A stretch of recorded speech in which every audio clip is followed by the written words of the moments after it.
love nest, cozy with charm, like a dove nest way down on a farm.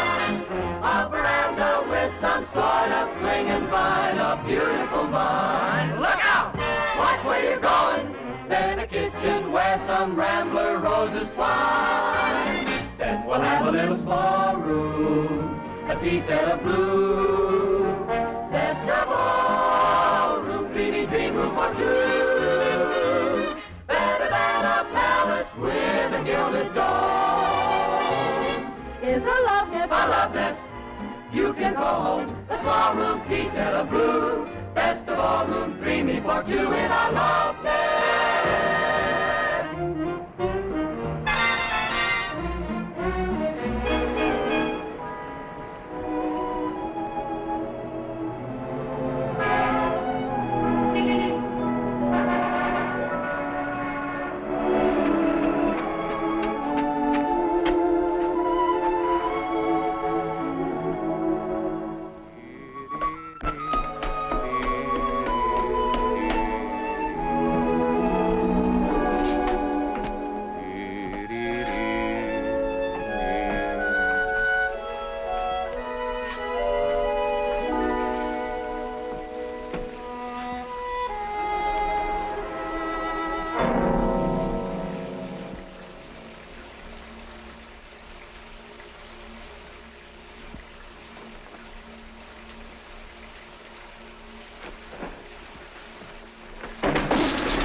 Is that you, honey? Hand me a towel, dear. All right, wise guy, get out of there.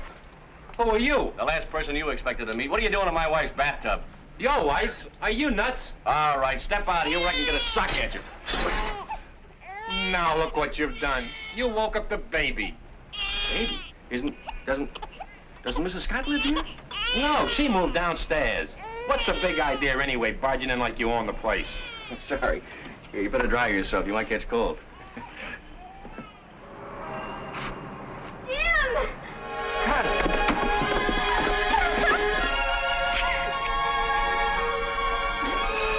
Oh. What's the matter? This isn't what I planned. I was going to be all dressed up and just look at me. Oh, darling, I'm such a mess. You're the prettiest looking mess I've ever seen. Why didn't you let me know you're coming home? You want me to go away and try it again? Oh, no. No, from now on, I'm not letting you out of my sight. What's down here? Our apartment, it's a mess, too. I don't understand. I thought you said you bought a house. I did. All this is ours. I couldn't find a place to rent. I've been looking since VE Day, and now we own this whole building. But how can we afford it? Oh, it's mortgaged to the hilt, but we'll have an income from the other tenants. It's been a long time. I can't believe you're really here. When did you leave Paris? I hitched a plane ride yesterday. Thought I'd surprise you. Oh, I was going to surprise you, too. To have the place all fixed up, painted and everything. That can wait. First, we're gonna get reacquainted.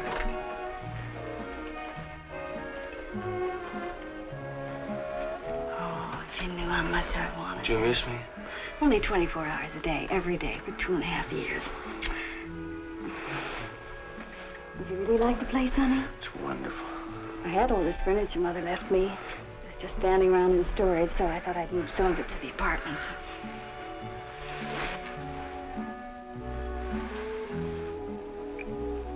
We can do so much for this place, Jim.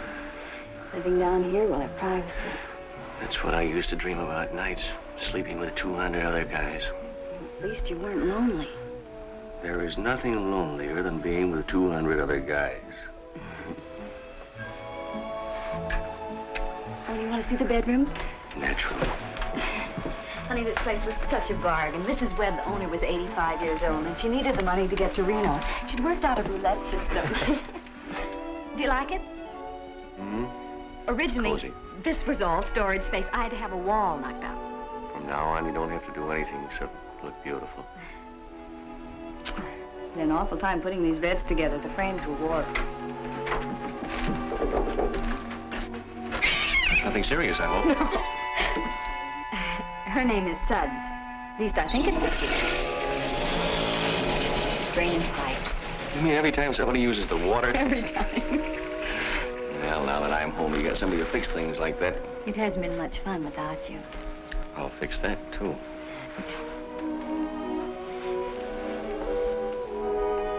You gained a little weight.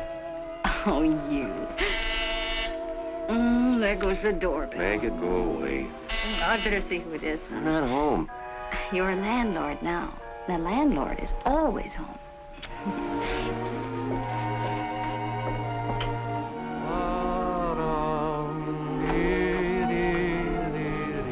I found this on your front steps. Oh, it belongs to my husband. Thank you, Mrs. Quigg. Darling. My water's backing up again. Oh, I'll call the plumber. Mrs. Quigg found this on the front steps. Oh, how do you do? Thanks. I guess you two want to be alone, huh? You know, that's a pretty good guess. Bye.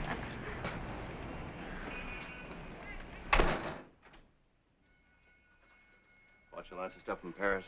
Perfumes, nightgowns, that silk you wanted. Oh, well, let me see. Everything in its own time. What's that? There's a firehouse right down the street. Isn't that convenient?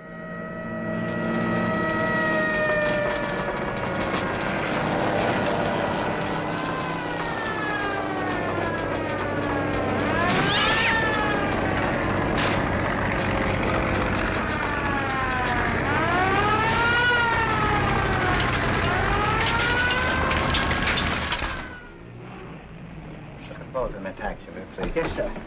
Mr. Cummings, this place won't be the same without you. You're the best tenant I ever had. Are you sure, Mrs. Mackey? Can't you tell? Thank you.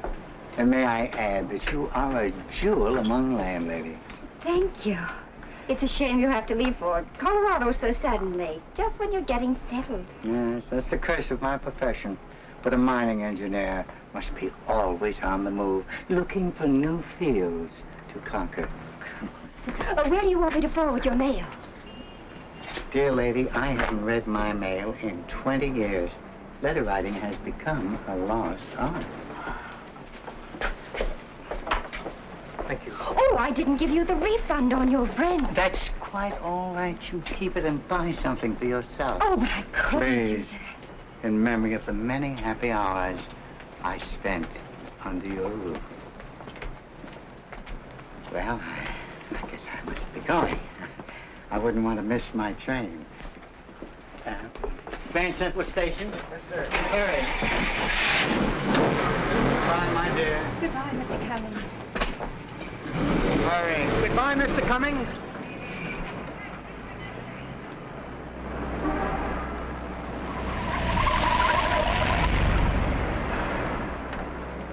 Slow down. But you said you had to catch a train. Did I? Well, that's life, I guess. Take me someplace where I can check my bags. Okay. And then you can drive me to, 337 Gramercy Place. Kitty, kitty, kitty, kitty, kitty, kitty, kitty, kitty. Look, I'm not trying to start a flirtation, but do you live here?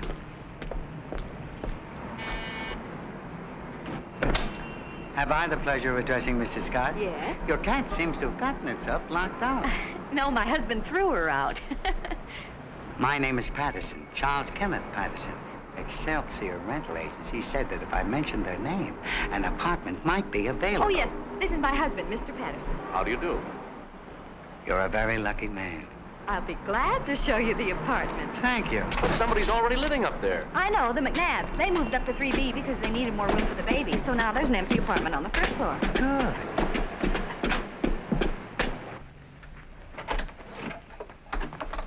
I'm not through furnishing it yet. These are just odds and ends. You've done handsomely. 2 Hitchcock chairs, a fine old Connecticut chest. And that mirror, I'd say circa 1820. Very rare. Well, these things have been in my family for years. Your ancestors had excellent taste, but one would only have to look at you to know that. Do you collect furniture, Mr. Patterson? Not really. I admire it. You see, I'm an estate appraiser. A what? When an estate is being sold or divided, I'm called in to evaluate the furnishings and the objects of art. Must be interesting work. Yes, it is, but it keeps me traveling quite a bit. That's why I'd like a small place of my own. Some place I could call home. One gets so tired living in a hotel. Oh, well, the apartment is yours if you want it. I was told the rent is $56 a month.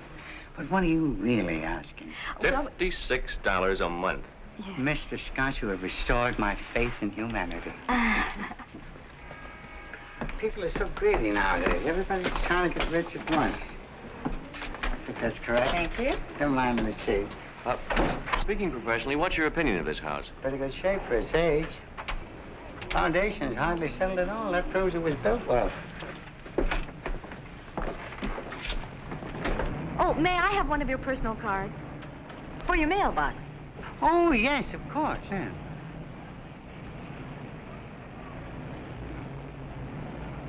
Let me see now. There's the second. There you are. That's fine. Well, I'll be moving in tomorrow. Good. Bye. Bye. Bye. He's charming, isn't he? If he were 20 years younger, I wouldn't trust him in the same room with you unless he were in a straitjacket. Thank you, darling. You know, I'm beginning to like this setup. If the money keeps on rolling in like this, I can sit home and write as I please. That's what I figured when I bought the house. No more magazine stories for women to read under the hairdryer. I got an idea for a book.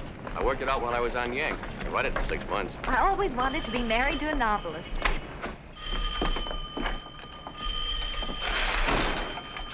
Hello? Just a minute. The feature goes on at 5:36 and then again at 8:13. The break is at 7:54.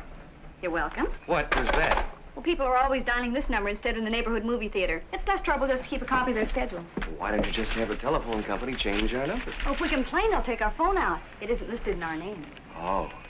Well, it's those little touches that make a house a home, I always say. How much money we got in the bank? Oh, about $300, I think. Is that all? Well, the down payment was $4,000. But at least we're not living on our savings. We've got our money working for us. What's our monthly income? Now that all the apartments are rented, we'll net about $190. Hey, that's not bad. I knew you'd be pleased. What do you say we take a vacation before I get to work? We can go on a camping trip, make a second honeymoon out of it. Oh, we never really had a first one. This one will be a double-header. Oh, I've got to call the plumber. Mrs. Quigg's water's backing up and she can't use her sink. Oh, her sink. What do you say I take a look at it? You? You don't know anything about plumbing? You'd be surprised at the things I picked up in the Army. I probably would. But I thought you wanted to rest on your first day home. That $190 a month isn't going to go very far if we start calling in outside talent. You got any tools in this joint? Sure. Come on. Why did you have to turn off that valve in the cellar? That's the first thing any smart plumber does. What's happened to the water? Oh, we just shut it off for a minute, Mrs. Thompson. Oh, by the way, this is Jim, my husband. How do you Certainly do? use a man around here, but I'm broad-minded. Next time I wish you'd warn me. If I don't get my dishes done, I'll have ants. I'm sorry. Hey. Oh, the water will be right on, Mr. Hanson. I'd like to have you meet my husband. Hello. I have a feeling the natives are not friendly. They're all right when you get to know them. Oh, Ed Forbes. What about him? He's back from Washington. I'm supposed to have dinner with him tonight. But I'll call and tell him not to come. I kind of like to see the old joker, but not tonight. Well, come right in. Mr. Scott's going to fix the drain himself. He knows all about plumbing. Oh, really? I admire a man who's clever with his hands. Well, where's the patient? Patient? Oh, in here. Now, here's what happened. Every time I turn the faucet up. Well, that's funny. Well, The water's turned off downstairs. Oh, you didn't have to do that. There's a cutoff right under here. Oh, it doesn't matter. I'll have it fixed in no time at all.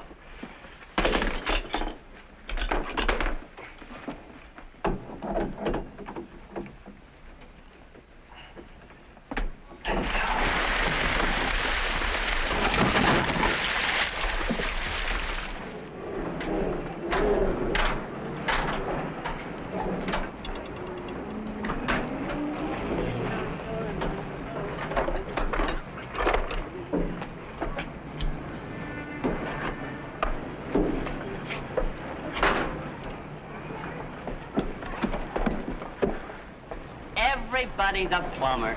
You'd better hurry, Mr. Fain. It's flooding into the hallway. I could have fixed it myself if I'd have had the right tools. Well, that's all right, dear. He only charges $3.50 an hour, and this is the first time he's been here all week.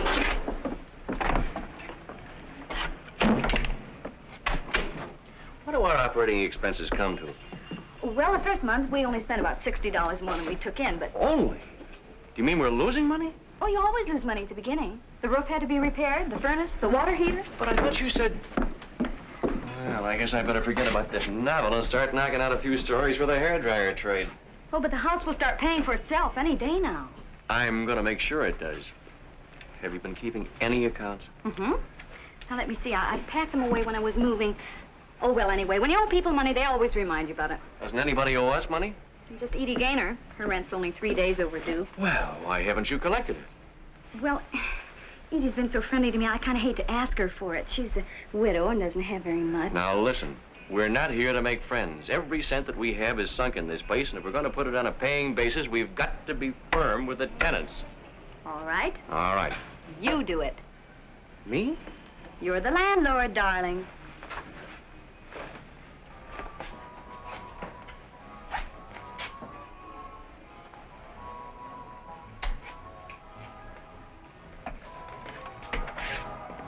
Mrs. Gaynor, I'm Jim Scott. Oh, yes, we heard you were back. This is my daughter, Florence. Glad to have you aboard. You do? Won't you come in, Mr. Scott? Well, I have a cup of tea. Thank you.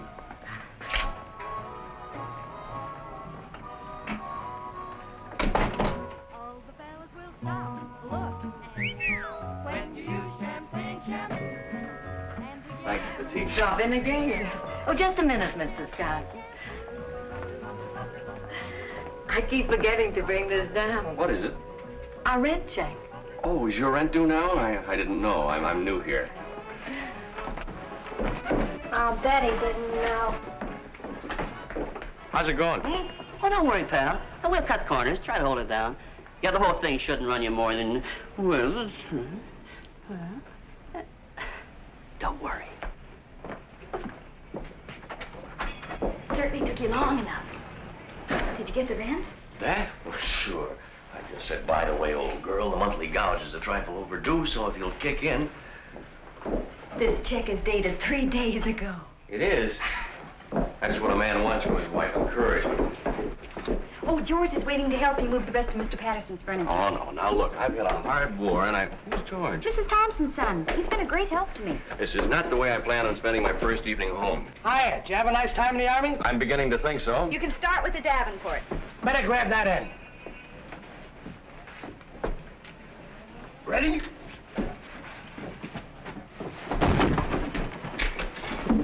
Your end is dragging.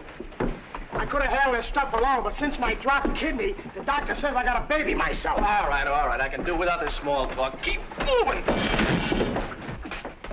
Pardon me, lady. Can you help an unemployed $1 a year man? Ed. How are you, honey? I got your message, so I decided to come anyway. Where's Jim? Oh, don't bother him. He's busy. You must give me the name of your decorator. I'm trying to break my lease. I know the place isn't very elegant. Oh, I but think it's charming. You put a small beer on the corner, a guy with a derby on the stool, and you're in business as a dime. Look, Ed, about dinner... Thanks, I'd love to stay. What's Jim doing? He'll be right down.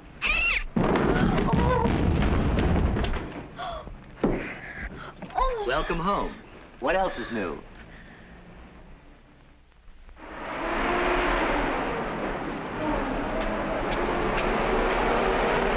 Hey! Sorry, Mac. We picked up 2 hours ago. But I overslept. Try it again next week.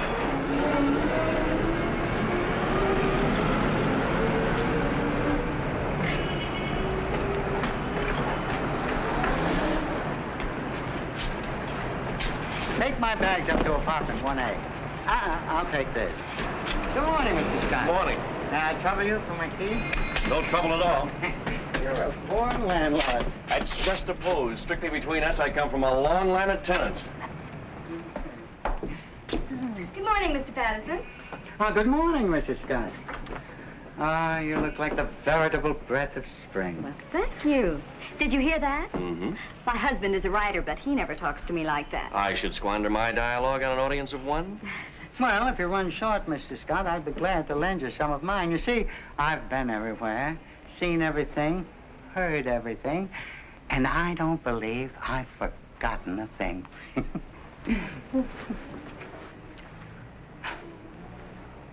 Thank you. Good day. Well, what are you all dressed up for? Well, if you're settling down to work, I think I'll go shopping. I have to get material for curtains and some throw rugs. Hey, whoa, wait a minute. I haven't sold anything yet. Oh, this is the first chance I've had to get away from the house. Well, let me see now. What did I do with my wallet? Last time I wore my brown shantung, so it should be in my brown suede bag. Guess it's in my green one.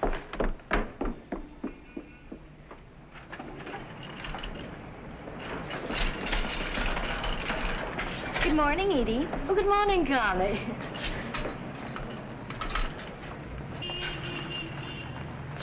Allow me. Thank you. One more, please, see? Oh. You're very kind. Oh, it's nothing. Oh, on second thought, you can skip the cigarettes. I think we have enough at home. My husband smokes too much anyway. Make up your mind, will you, lady? Oh, Mr. Patterson, I see you two have met. Well, not exactly. Mrs. Gaynor is your next-door neighbor. Making it a very desirable neighborhood. She's also the best cook in the house. Oh, now, really? Please, Mrs. Gaynor, don't be modest. That's an accomplishment to be proud of. You know, I often think that half the troubles in this world are caused by bad cooking. Well, I really haven't bothered much since my husband died. No fun cooking unless you have someone to cook for. How true, how definitely true. I guess I better get back and fix Jim's lunch. He's been alone in the house all morning, working on a story.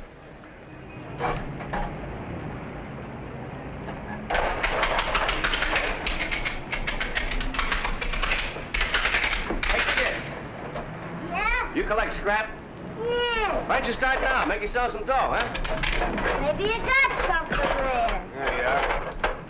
Hello, boy. Well, see you around, man.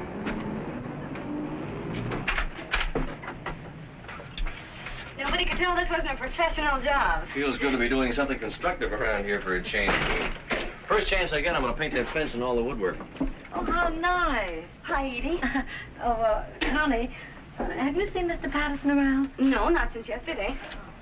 I passed his door a couple of times, and I thought I heard him sneezing. There's a lot of pollen in the air. Sounds more like pneumonia to me. I hate to think of the poor man in there, all alone with no one to take care of him. Well, why don't you knock on his door? Oh, no, that wouldn't look right. But I thought if the landlord called on him... All right.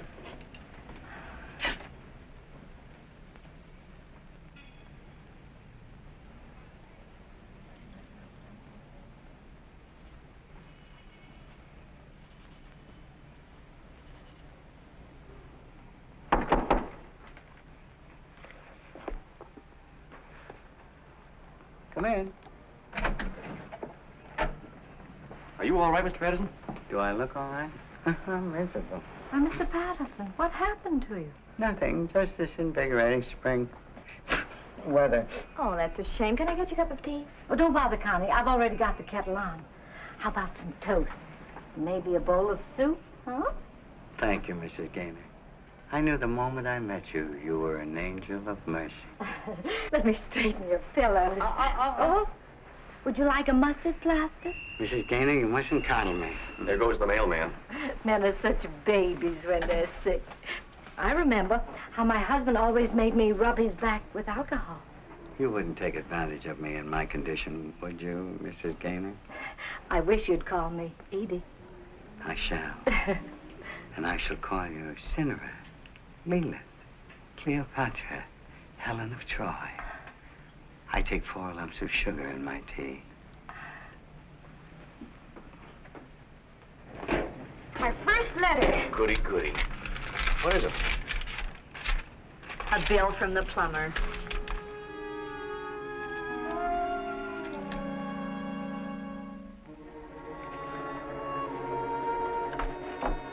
Doesn't that mailman ever bring anything except bills? Tax assessment just about cleans us out. Well, I think it's unfair the way the city charges us all those taxes. What did they ever do for us? Well, they do provide us with a fire station. Come in. Hi, Charlie. Hi. I just dropped in to return me. Oh, did you enjoy the opera, Mr. Patterson? I know Edie did. That's why I took her. Oh, you aren't a fan yourself, huh? Well, I'm at a peculiar disadvantage at the opera. I understand every word they're singing. That's just the touch this room needed. Dutch curtains. Well, I have a very talented wife. Do you mind my asking, what are you writing, Mr. Scott? It's a story about a landlord who goes berserk and murders all of his tenants. Oh, he's kidding. It's really a story about Paris. You know, I've often thought that maybe my experiences might make a good book. That is, if I could find a real professional writer to whip it into shape. Well, when you do, I'd like to read it. So would a lot of people. But I doubt if any publisher would even touch it. I guess you have led a pretty full life. Please don't make it past tense. I'm not through yet. Do you happen to know the brand of perfume Miss Gaynor uses? Florence? I'm leaving tomorrow on a business trip, and I'd like to bring something back for Florence. I know what to bring Edie, but the younger set. Oh, I can find out for you. Would you do that? Sure. Thank you so much. Good night, Jim. Good night. Good night. Good night. Wow. When a man starts buying presents for a woman's daughter, it looks a little serious. It's a romance, all right. Edie's had him to dinner 3 nights this week, and he took her out twice. How do you know all these things? Everybody confides in the landlady.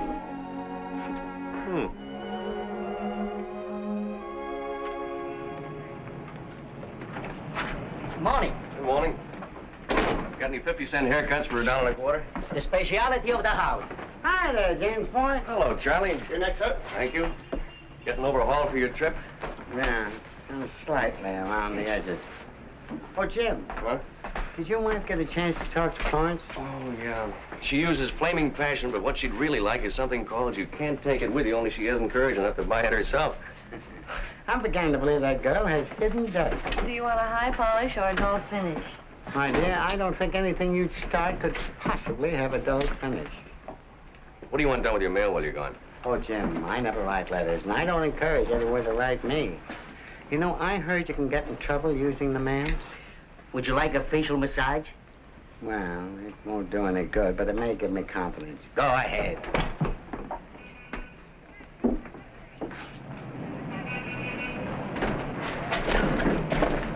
McNabb's just bought a house of their own, suckers. Oh, Mrs. McNabb, we were just saying how we hate to see you leave. We're going to miss you, too. Say goodbye to the nice man's, Jeffrey. Go ahead. Oh, he's sleepy. Oh, he never talks when you want him to. Well, I've got to get on with my packing. Goodbye. Bye. Goodbye. Bye. Bye. Good morning, ladies. Morning, Mr. Patterson. How's your rheumatism today, Mrs. Thompson? Well, if some young fellow was to ask me to go dancing, I wouldn't say no. Mrs. Big, it's a perfectly delightful outfit you have on. I hoped you'd notice it. I have.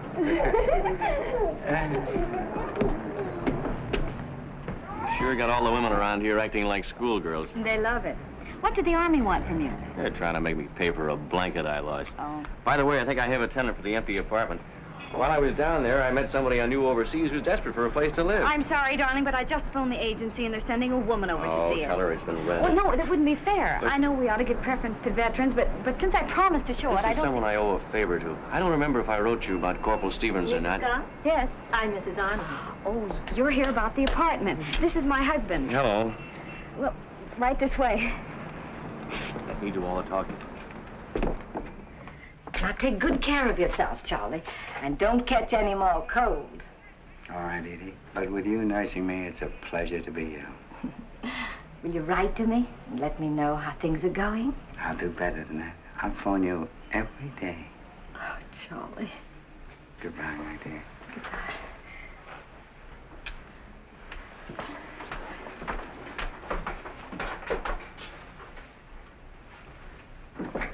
It's just what I've been looking for. Don't you think the rent's a little high? Oh, no. It's very reasonable. Of course, if you don't mind climbing 2 flights of stairs. The place I live in now has 4 flights. Oh, I'm sure you can do better somewhere else, Mrs. Arnold. This place is cold in the winter and hot in the summer. The neighbors are I think I'm noisy. going to be very happy here.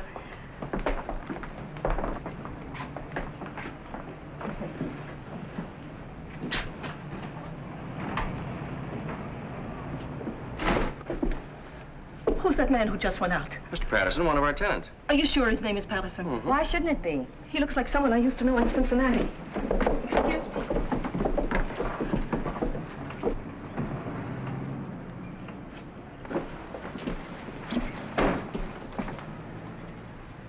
I could have sworn that was Paul Chapman. Do you know if he was in Cincinnati about 12 years ago? Oh, we don't even know where he was last week. I only wish I'd brought my glasses with me. About the apartment. Oh, I think we'd better forget it. Oh, you do? I couldn't bear to live under the same roof with someone who reminded me so much of Paul. Thanks for all your trouble. That's perfectly all right. You know, I have a funny feeling about Mr. Patterson, kind of a premonition. I'm glad I'm not married to a woman with a suspicious nature. I guess you can call your friend about the apartment. All right. You ought to know something about our new tenant. Bobby was my colonel's driver. And... I'm sure anybody who was in the Army with you is all right. But, Connie... I wonder if his name really is Patterson.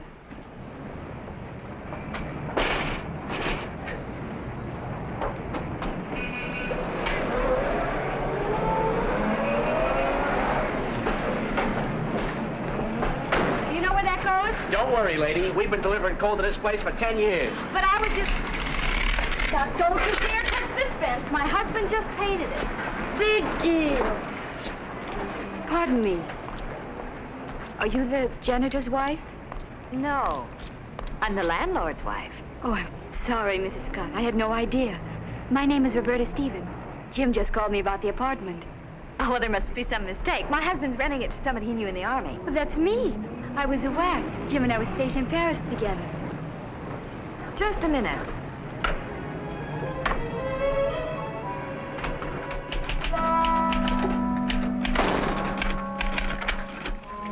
So you were saving that apartment for an old war buddy, huh? Oh, is Bobby here? Why didn't you tell me it was a girl? I tried to, but you wouldn't give me a chance. You didn't try very hard. Oh, now, look, Bobby...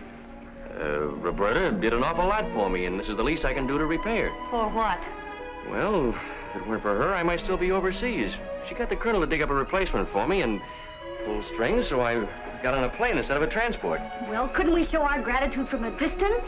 Well, you wouldn't discriminate against a veteran just because of sex, would you?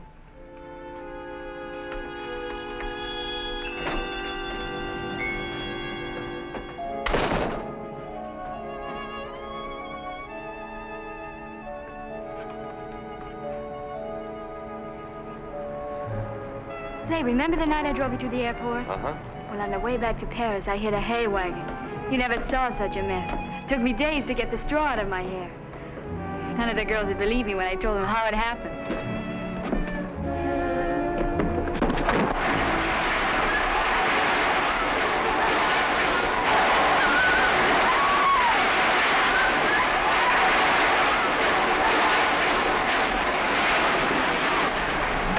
Stop! You put the wrong window! Don't you want it in the storage No, bin? that's not the storage bin. It's the bedroom. I made it over. Yeah? How does it look? Oh, you've just ruined my bedspread and my rug. You should have confided in us, lady. Oh. Well, that about does it. Those eggheads. Say, have you seen my toolbox? Bobby's window's jammed. You're certainly going out of your way to make the new tenant feel at home. Well, that's part of my job as the landlord. I thought we were going to run this house on a business-like basis and not get too friendly with the tenants. Mrs. Scott, you're jealous. You bet I am. When I think of all the people you've known in the last couple of years who've spent more time with you than your own wife. You have a whole lifetime to make up for that.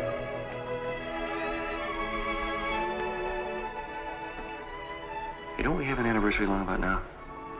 I don't like to point, but it's tomorrow. Well, that's perfect timing. I'll have my story finished, but then we go out and celebrate. I wonder where I put that toolbox.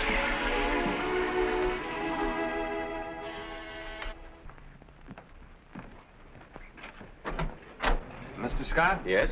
My name is Gray, Federal Bureau of Investigation. Oh, come in. This is Mrs. Scott. How do you do? Won't you sit down? Thank you. Look, if it's about that army blanket I checked out and didn't return, I'm I'll... afraid that's a little out of my line. I just want to ask you a few routine questions about one of your tenants, Mr. Charles K. Patterson. Is there something wrong? No, this is just a routine inquiry. How long has he been living here? About 10 days. Do you know where he is at the moment? No, he's away on a business trip. What's Mr. Patterson supposed to have done? Well, to tell you the truth, we don't really know that he's done anything, and we don't like to arouse your suspicions needlessly. You see, we get dozens of tips like this every day. Many of them prove worthless, but we've got to run them all down. Now, when do you expect Mr. Patterson back? He didn't say. Does he seem to be prosperous? Well, he carries quite a role. Income tax? Sorry. I'm not at liberty to discuss the reason for our Oh, investigation. Mr. Gray, this is very important. Is he dangerous? Don't alarm yourself. If Mr. Patterson is the man we're looking for, and I'm not saying he is, you're in absolutely no danger, Mrs. Scott. Look, you can tell me. What do you got on this guy? Well, if we had anything on him, I wouldn't be asking you these questions. Is there something we can do to help? Yes, there is. Just forget I was here. Goodbye. Goodbye. You see, my hunch about Mr. Patterson was right. Oh, it's probably back taxes, or maybe they got a crank call from that woman who mistook him for somebody she knew in Cincinnati. What makes you think Mrs. Arnold was mistaken? Well, you heard what she said. She hadn't even seen this guy in 12 years and didn't have her glasses with her. No, I still think there's something peculiar about him. I wish I knew what he carries around in that briefcase. What suddenly turns you against Charlie? I thought you liked him. I never trust men who are too charming. That's why I married you.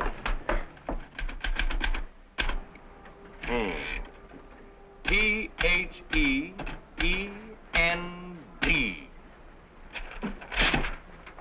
Can I read it? Well, there are a couple of facts I want to check, but... So do I. I'm just curious to know what you did while you were in Paris.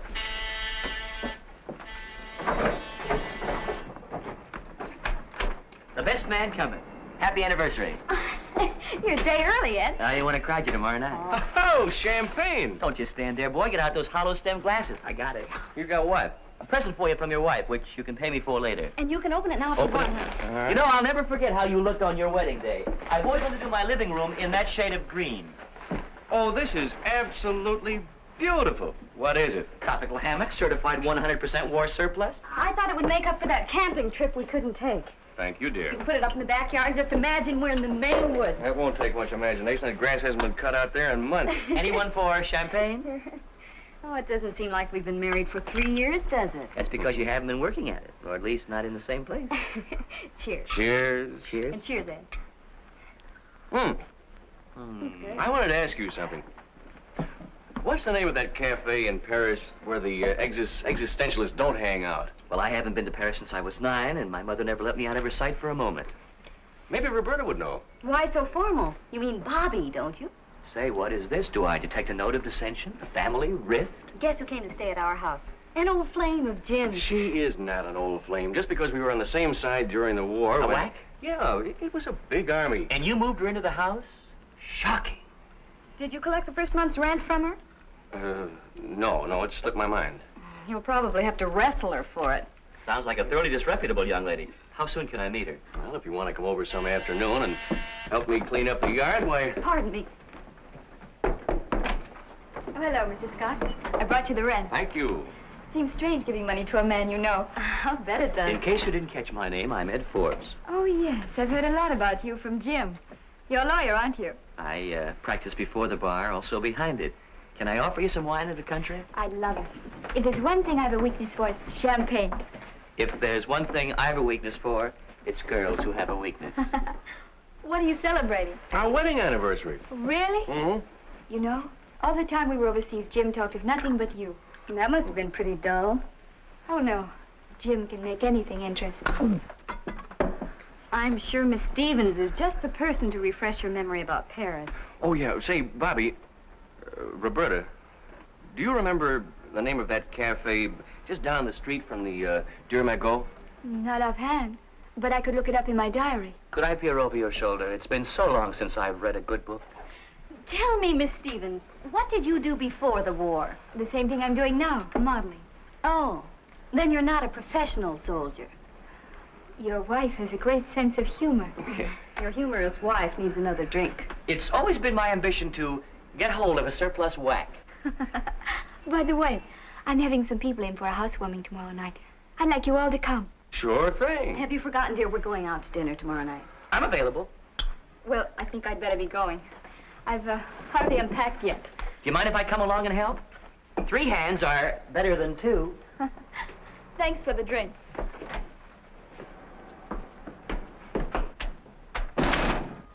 He's walking right into a trap.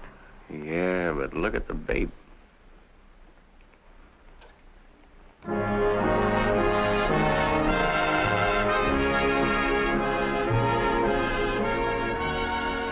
place is awfully expensive. Oh, well, you only live once. At these prices, you couldn't afford to live more than once. That story of mine ought to be worth at least $750. Is that what your agent said? No, Barney hasn't read it yet, but he said he'd call me as soon as he does. Look. Look at what? I just saw Mr. Patterson dancing by with the blonde. Oh, this thing is beginning to affect your mind. Here he comes again. Thought he was supposed to be out of town on business. He probably came in to have dinner with his client. Some client. She looks like the type that just inherited a fat estate. Let's dance. Oh, I'm hungry. This is more important. Come on. You know, it's amazing what a clever girl can do with an old parachute.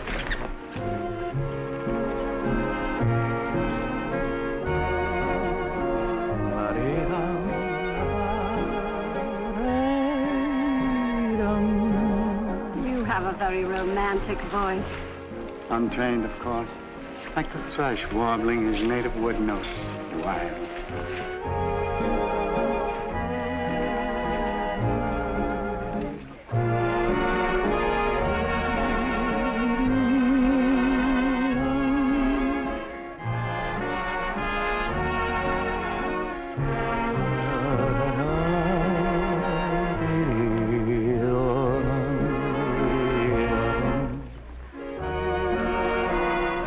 Better let me lead.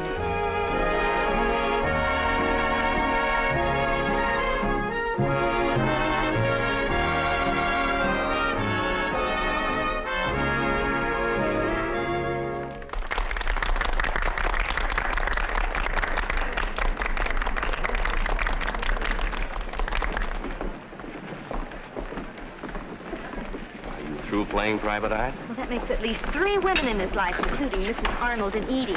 He must be some kind of a bluebeard. There's only one thing wrong with your theory. All those women are alive and healthy. It's Edie, though, I'm worried about. Suppose he's already married. Excuse me, darling. Where are you going?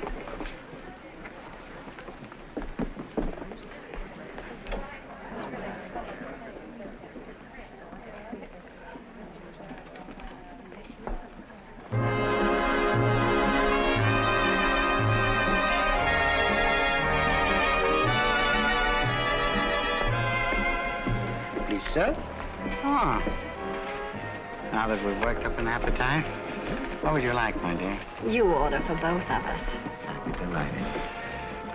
We'll have prosciutto with melon, lobster dish, chateaubriand with sauce béarnaise, pomme soufflé, and braised endive. Am I going too fast, Mike? Oh, not at all, sir. Would you care for some champagne with that?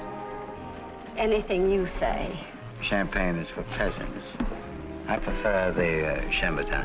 Excellent choice, sir. May I suggest the 1934, sir? You may indeed. I do admire a man who knows how to order in a restaurant. I was a head waiter myself one time. That was the summer my dad and I had a fight, and he cut out my allowance. Really?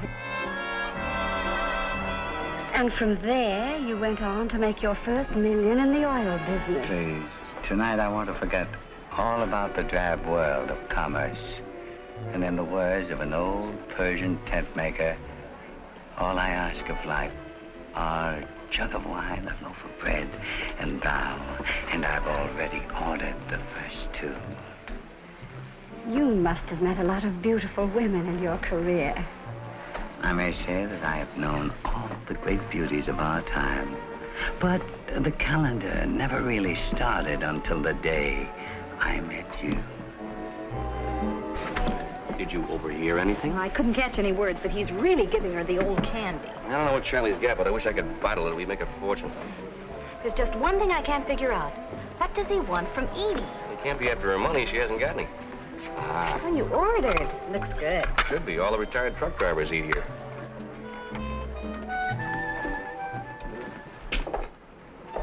We really ought to tell Edie what we saw. Don't start mixing in the affairs of our tenants. It's none of our business.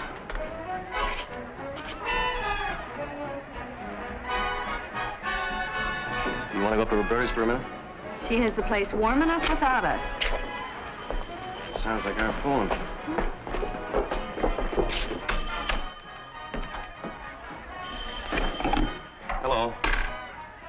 hello, Barney. How'd you like the story? What do you mean it won't sell? It's as good as anything I've ever written. Well, aren't you even going to submit it? Maybe I better get myself a new agent. All right. I'll drop up at the office tomorrow morning. What makes him a critic? Oh, he's right. The story's no good. Then you'll write another one that's better. In this madhouse, how can I concentrate on my work when there's a new crisis every 5 minutes? I can't even sit down and write my name without... What's the matter with those lights? I wonder if I paid the light bill last month. Well, this is a fine time to think about that. Well, I'm sure I did. I'll check the fuse box. Oh, be careful. She can see in the dark. I can't. I guess I'd better go and calm the tenants down.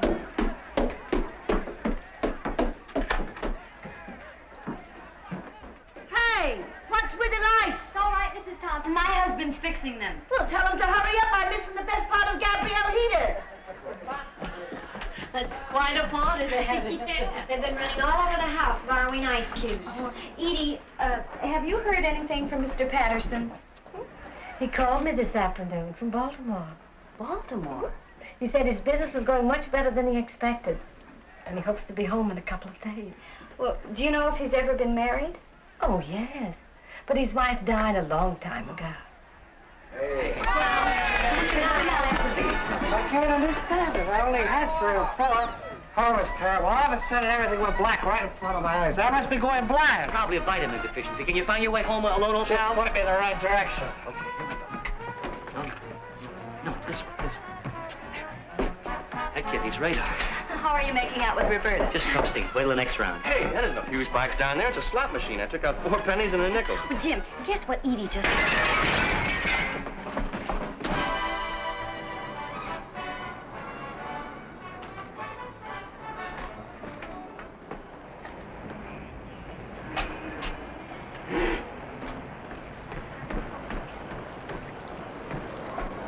Good morning.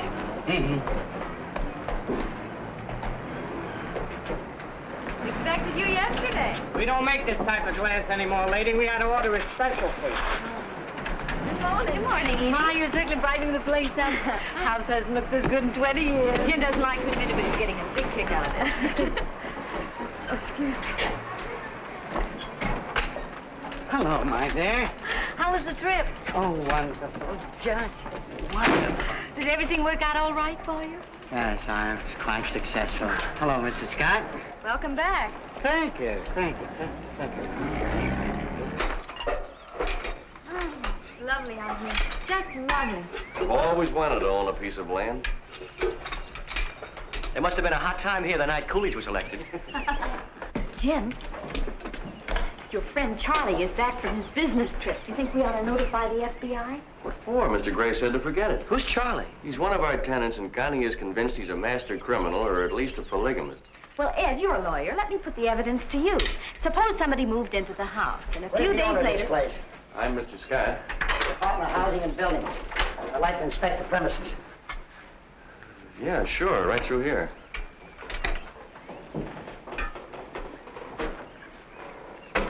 Why don't you slip into something comfortable and join us? Well, I wouldn't want to give the boys too much inspiration. Excuse me. What do you say we have dinner together? Wonderful. Where? Oh, someplace where we don't have to dress, like your apartment. When did you buy this place? Last month. I see the violation still hasn't been corrected. What violation? This violation. You know, I got exposed wiring, which is illegal, but the wires are defective, too. This house is a fire hazard. You been here before? We took the previous owner to court twice. The last time she was fined, given 30 days to correct the violation. The deadline was a week ago. Oh, we didn't know anything about it. Mrs. Webb never mentioned it to me. Well, the law is very clear on that point. Caveat emptor. Let the buyer beware. You mean we're responsible now? Well, unless the wiring is replaced immediately, we'll have to condemn the building. No wonder she was so anxious to unload this place on you. I'm sorry, darling. I had no idea. Well, under those circumstances, I feel sure we can give you a 15-day extension. I'll take it up with the department. What if we can't pay for the job? Our problem is to keep you safe, not solvent. You'll hear from me later. I've heard enough from you already. Can they really condemn the place? If it doesn't burn down first. I think I'll ask Ed's advice on it. Well, Mr. Scott, Mother would like you and Connie to have dinner with us tonight. Thanks, but I'm not hungry. It's It's a sort of welcome home party for Mr. Patterson. Thank you. Tell her we'll be there. Wait till you see the present he bought, Mother. Oh? Isn't it beautiful? May you wear it in good health, Edie. Ain't that something? Yeah. And it's a watch, too. Don't look very practical to me. I make it a rule never to be practical where women are concerned. It's much too expensive, Charlie. When they start trying to save you money for you, look out. I'm satisfied. I've been around a little longer than you have, Lan. More coffee? No, thank you. Say, Charlie, have you ever had dinner at a place called Piero's? In my time, I think I've eaten at every good restaurant in every major city in the world. Including Cincinnati? I don't particularly recall Cincinnati for its food. What's the matter, Jim? You're so quiet tonight. I've got a lot of things to be quiet about. Really? Well, why don't you try some of this? This is guaranteed to make you jump right out of yourself. That's one thing I'll say for my old man. He never touched a drop. You must have had a very dull life, Mrs. Thompson. Well, shall we tell them? Ladies and gentlemen, of course, I realize that you've all known Edie much longer than I, and there's no need in telling you what a dear, sweet, and considerate person she is. And having just concluded a profitable business transaction, I finally summoned up enough courage to ask Edie to give me her hand in marriage. And I'm proud and happy to say that she has accepted me. Well, congratulations. George? Give me a kiss, honey. I don't know what you could be thinking of, Edie, at your age. It's only after 40 that two people can offer each other the devotion of a lifetime and mean it. Connie, don't you have anything to say? I just hope you're not going to rush into this. Don't forget you're only old once. But after all, what do you really know about each other? Oh, as much as we need to know. We plan to leave tomorrow and get married in a lovely little spot that I found in Maryland. And after our honeymoon, we're coming back here and live in my apartment. You mean I can have this place to myself? Yes. Well, that should help. I think a toast is apropos. This is by John Webster.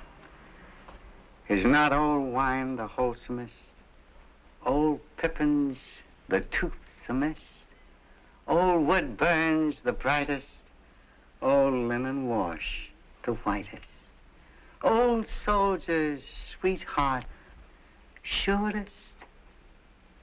Old lovers are soundest. Now, this is just an estimate, mind you. I figure the job will cost about $800. 800? Well, we have to rip out all the old wiring and put in new conduits.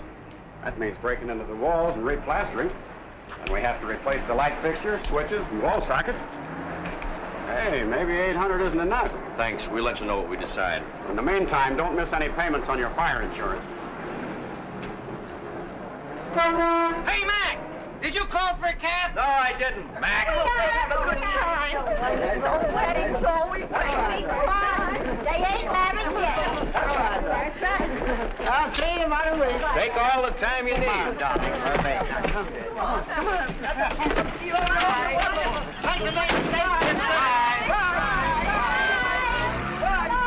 I wish I could be going on a honeymoon when I'm his age. Why wait that long? Huh? Poor Edie. Now we may never see her again. What are you talking about? Running off like that with a perfect stranger who's been carrying on behind her back, and he's probably wanted by the police. And how do we know if he even intends to marry her? We have other things to worry about. What did the electrician say? His estimate is $800, which is $800 more than we've got. What are we going to do? Well, we can always convert the candlelight. It's more romantic that way. No, I mean seriously. Seriously? There's only one thing to do. Sell the house. Sell it? Oh, no, we couldn't. It's better than having it condemned. Oh, but after all the trouble I went through getting it... We've had nothing but trouble ever since. Oh, we can raise the money somehow. Honey, I just told you, we're broke. Or to use a fine old Latin phrase, caveat emptor. The cupboard is bare. Well, I'll sell the furniture. Some of these pieces are valuable. You'll do nothing of the kind. We're not going to sleep on the floor just so we can have a roof over our heads. Well, if you don't care enough about the house to hang on to it, if you're going to give up the first time we have a problem... Oh, next month something else will go wrong and we'll wind up hocking our clothes in the typewriter. We might as well get our money out of it while we still can. Just when I was getting this place fixed up to look like a real home. I know, and I appreciate what you were trying to do with it. But this is Operation Rat Hole. For 3 years, I saved my pay and sent it home to you so we could build up a nest egg, and what have we got to show for it? Well, I like that. What did I do with the money? Buy mink coats? Go to nightclubs? I put every cent into this house so you could have a place to write in peace and quiet. Oh, no. Hello. No, we do not have a midnight show.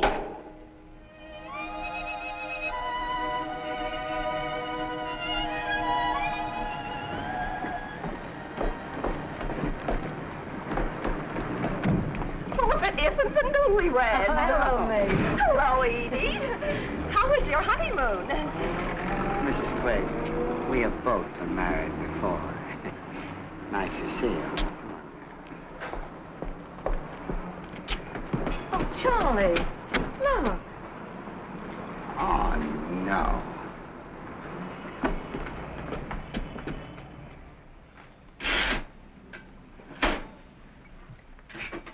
Do you want to look at some more apartments tomorrow? What's the use, honey? We can't afford any of those deals. Pay for redecorating, buy the furniture, slip them $1,000 for the key.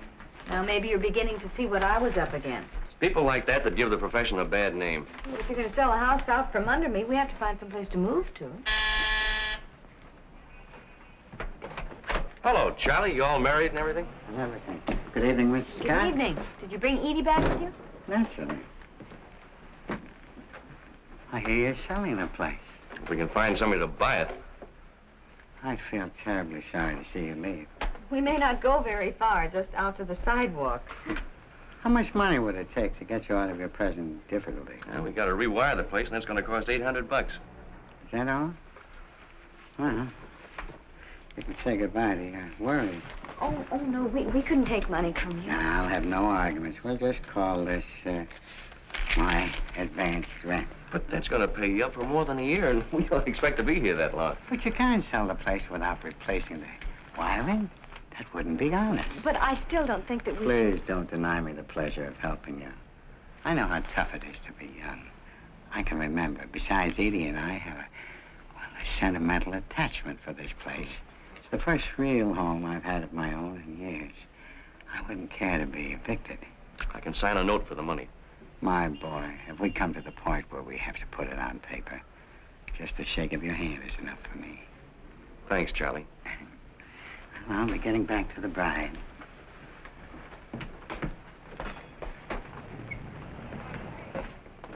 Why did you let him force it on you like that? Well, we're obviously not going to unload this place before the deadline. But I don't like it. How do we know where Charlie gets his money? I'm playing hunches again. You're the girl who thought he was going to bring Edie back in a trunk, remember? Well, anyway, I still think we'll get an offer. Well, we haven't so far. If the place is condemned, we lose everything. How do you do? Good evening. My name is Nolan. I have a real estate business in the neighborhood. Oh, come in, Mr. Nolan. Thank you. I noticed your sign outside. I was wondering if I could list the place. Oh, yes. You know, I'm a little surprised to see it offered for sale so soon again. What are you asking for it? Just what we paid, $22,000.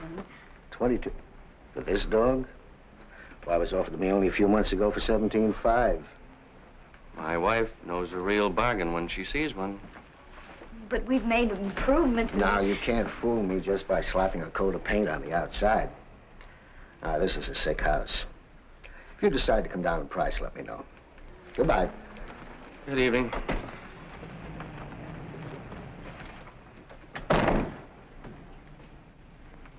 All right, maybe I made a mistake.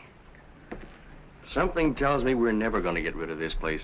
We're just going to be stuck with it, sinking deeper into debt every year. Well, it wasn't my idea to go into debt. How did I ever get into this rat race anyway? There I was, a happy guy, money in the bank, planning a second honeymoon. Now look at me, a hounded creature facing bankruptcy. And for what? To support a broken down house in its old age. Well, you make it sound as though I deliberately set out to ruin you. Trouble is, you didn't deliberate enough. If you knew all the trouble I went to trying to find us a place to live, tramping the streets day after day, while you were running around Paris with Roberta. I was not running around Paris with Roberta. You never mentioned her in any of your letters. That proves you were trying to hide something. Oh, now you're arguing just like a woman. I never claimed to be anything else. If there'd been anything between Roberta and me, do you think I would have let her move into the house? Oh, I see. You would have kept her a secret from me. Oh, how did we ever get started on this subject? I might have known what to expect after reading all those magazine articles. What magazine articles? They said returning servicemen would have a difficult time trying to readjust themselves. They'd be full of neuroses. So you think I'm missing a few buttons, do you? Well, you certainly haven't been acting normally. All you've done since you came home is to criticize. That's fine. That's just dandy to have your own wife tell you you're ready for the booby hatch. Oh, well, Jim, I've tried to be understanding, even when you were completely unreasonable, but I'm not going to go on humoring you forever. You won't have it. No, where are you going? Maybe you'll feel safer if I spend the night outside. Oh, but you'll freeze to death. Well, you can't expect me to behave rationally in my condition.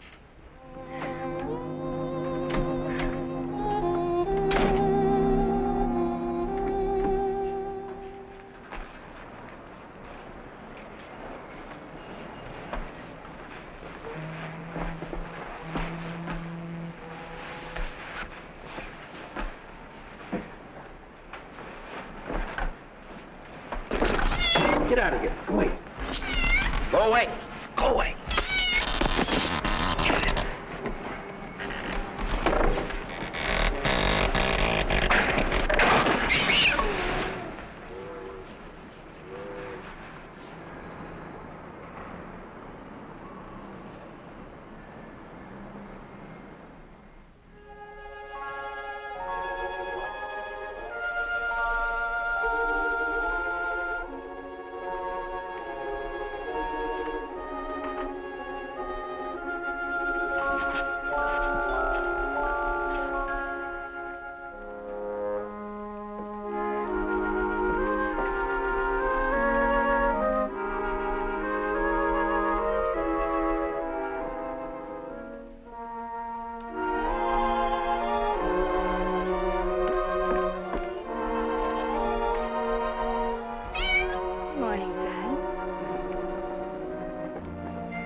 Sleep well?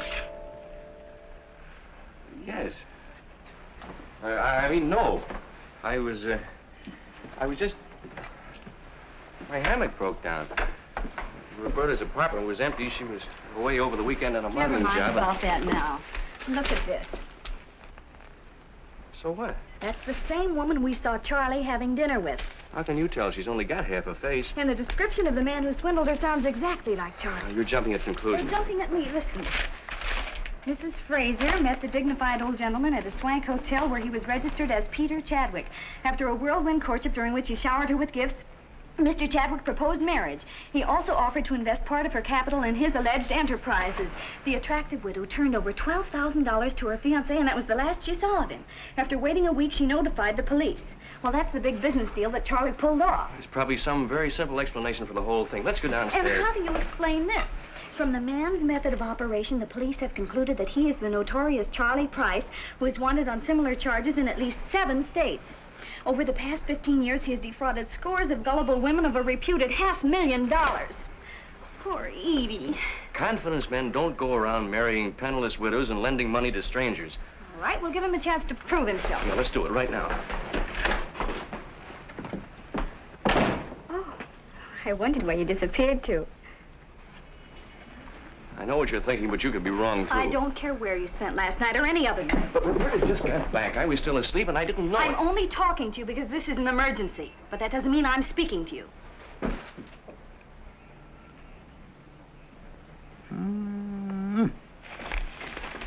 Very interesting. Is it true? Well, they'd hardly print it in a newspaper if it wasn't. You swindled all those dames? I don't like that word, swindle. Well, what would you call it? I gave these women something very precious in return. The kind of attention that they'd always dreamed about. I brought some romance to their drab existence. I made them feel that they were beautiful, desirable. And took everything they had. Not everything. I left them plenty. Well, that was very noble of you. Well, don't forget these gals were trying to take me. They thought they were getting some rich old duffer that would kick off any moment. You know he's got a point there. That's right. Stick up for him. Any man who would take advantage of a lot of poor widows. On the contrary, they were rich widows. And why were they rich? Because their husbands worked themselves into early graves just to leave them well fixed. I felt that I owed it to all men, everywhere, to get back a little of that money and have some fun. But, Charlie, where does Edie fit into this picture? Yes. I love Edie. You have a funny way of showing it, running around with Mrs. Fraser. That was my farewell performance. I wanted to start my marriage on a sound financial footing. You mean you retired? Well, that's entirely up to both of you after what you already know. Well, I have no sympathy for you, but I don't want to do anything that'll hurt Edie. Oh, thank you. Yeah. It might be embarrassing, though, if the cops show up again. Again? Mm-hmm. There was an FBI man here a couple of weeks ago asking questions about you. Well, I better be starting on a little trip, excuse me. So you're running out on Edie? No, as soon as things cool off a little, I'll send for her. You didn't marry any of those other women, did you? Of course not. If I had, I'd be in the clear now. People don't object when you marry a woman for money. But if you try to appropriate her funds on strictly a friendly basis... Well, if you really reform, the least you can do is return the money. Honey, it's all back in circulation now.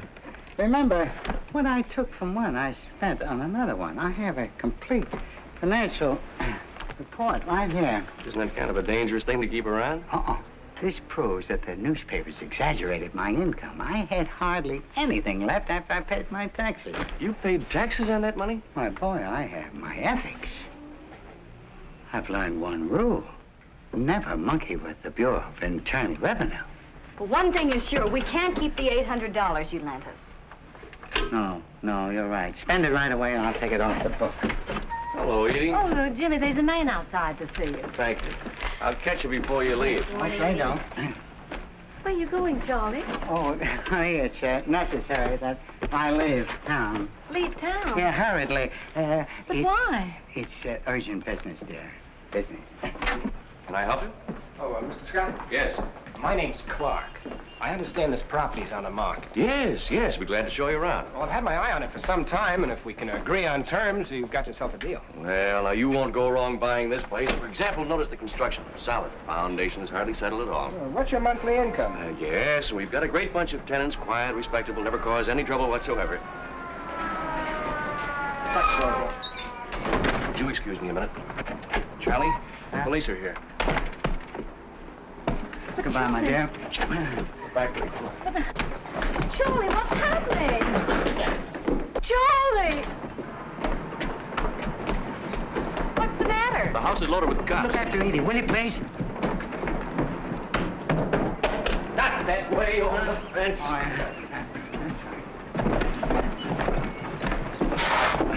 What's the matter? I'm caught on a nail. Oh, well, hang on. What a suggestion. Hold it! No. Get down.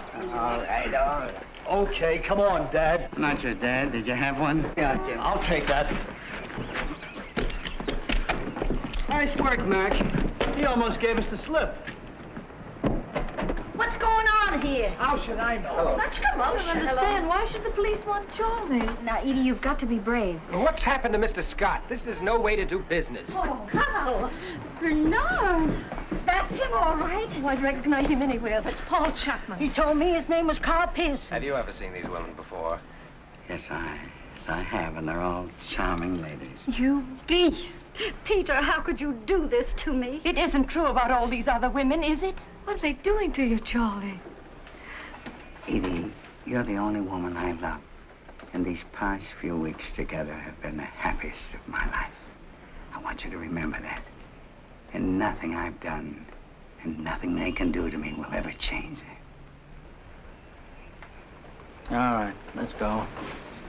Oh, Bernard, how could you? You and your jug of wine and your native wood notes wild. Did you say all those things to her? Come on, will you? So long, Charlie. Poor guy.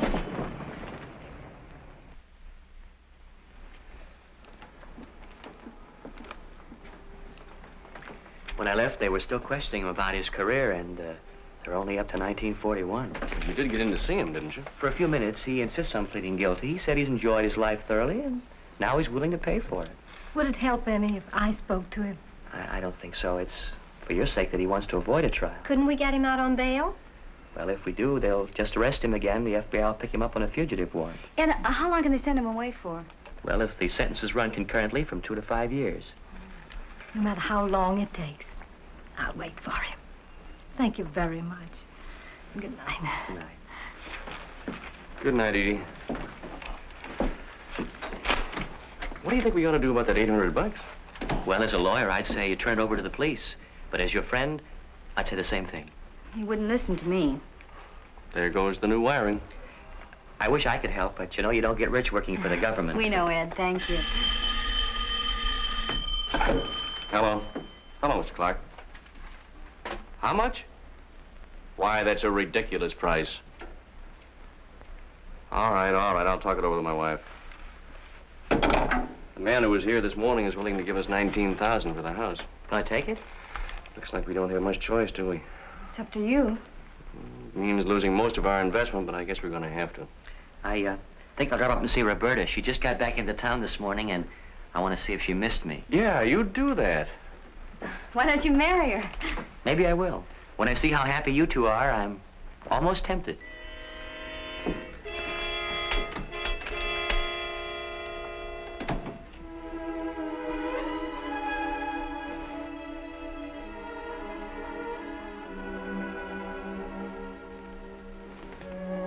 Are you asleep?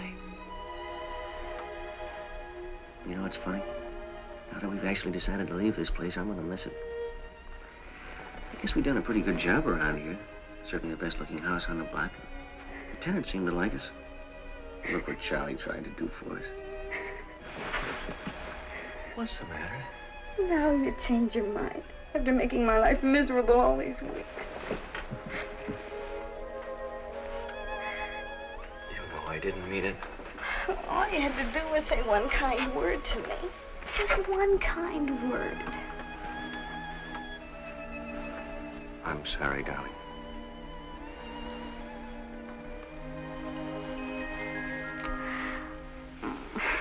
Sometimes I almost wish you'd been married before. Then you might appreciate me more. I wouldn't be married to anybody else for anything. Even though I went and lost all our money. We have something more important than that. Something nobody can take away from us.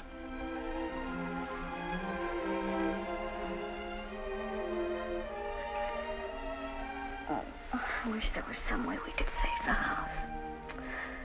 I suppose it would take a miracle now, wouldn't it? When I was overseas, home meant just one thing. You, not a piece of real estate.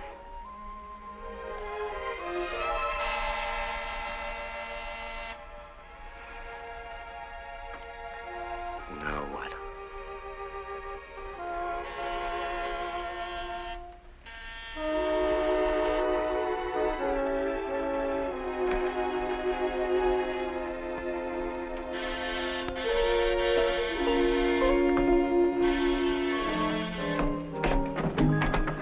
Your name, Jim Scott? Yes. Police Department. We've been going over Mr. Patterson's records. It seems he turned over $800 to you yesterday. That's right. It was a loan. That's not the way Charlie tells it. He said he paid you the money so you wouldn't give him away to the authorities. Why, that's a lie. But Charlie's been very frank with us about everything else. Why should he lie about this? I don't know. I thought we were friends. I even tried to protect him. Then you admit covering up for him. I don't admit anything. My husband was going to return that money in the morning. Well, if it's all the same to you, we'll go to the station now, ma'am. Oh, is it all right if I change my clothes? Go ahead. Thanks. Your friend, Charlie, your benefactor. I warned you, but you just laughed at my intuition. I don't need a lecture. I need a lawyer. Now get Ed on the phone.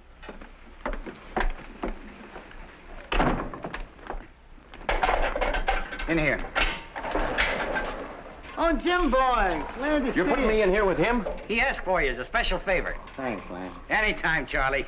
You sure gotta hand it to you. All those women. You were 20 years younger. I was 20 years older. I'd knock your block off. That's a nice way to talk after all the trouble I went to get you in here. You told him a pack of lies about that money. I had to. Why? Now I don't get it. Stop breathing through your mouth and listen. What's going on in there? Tay-to-tay. All right. I'm listening. Look, a newspaper syndicate offered me $5,000 for a series of articles on my career. I accepted on one condition, that you be allowed to write them. Why me? Oh, I thought it was the least I could do, so you keep half of the money and give the other half to Edie. That'll help her carry on while I'm gone. And you had me tossed into jail to tell me that? Yes. Now, come here. They want to start running my story while it's hot, and this is the last chance I have to dictate it. And confidentially, they're handing me over to the federal boys tomorrow. And they are much stricter than these boys here. Hey, but how do I get out of here? Oh, easy. All they've got against you is my word. Tomorrow morning, I shall magnanimously admit I made a mistake. Why don't you pipe down? How's a guy going to get any sleep? Oh, sorry. Now, shall we start work?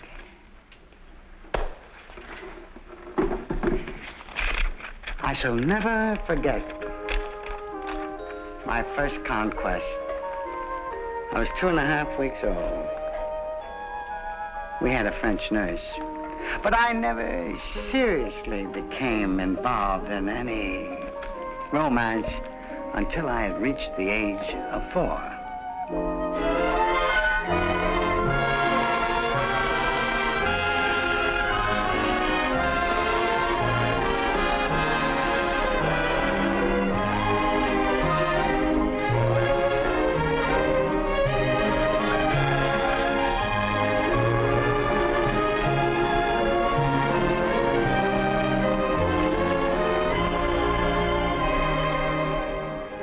My client is willing to give you $35,000 for the house.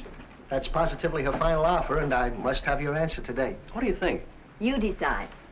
Well, $35,000 is a lot of money, but... But the house isn't for sale at any price.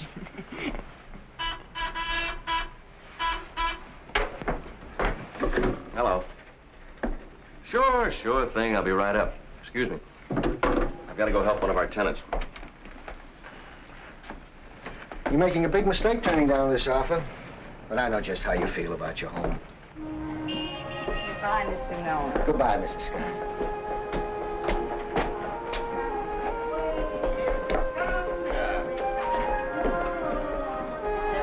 I've got it. You got it? Yep. Very careful now. Don't wake him up. All right, so far. Oh, there we are. Oh, We made it. how are the twins today? Oh, thriving, thriving. Oh, my darling little, my gorgeous little Leland. Oh, Jim. Say it again. Oh, I have 5 times today. Oh, all right. Charlie, your twins are beautiful. Did you hear what the man said? You know, Charlie, he's always had a way with girls. Come on, dear, to the park and give those other parents a treat. Bye. Bye. I still can't get over it. Charlie, the father of twins. Just think what he could have done if he hadn't retired. Just a love nest, only a love nest.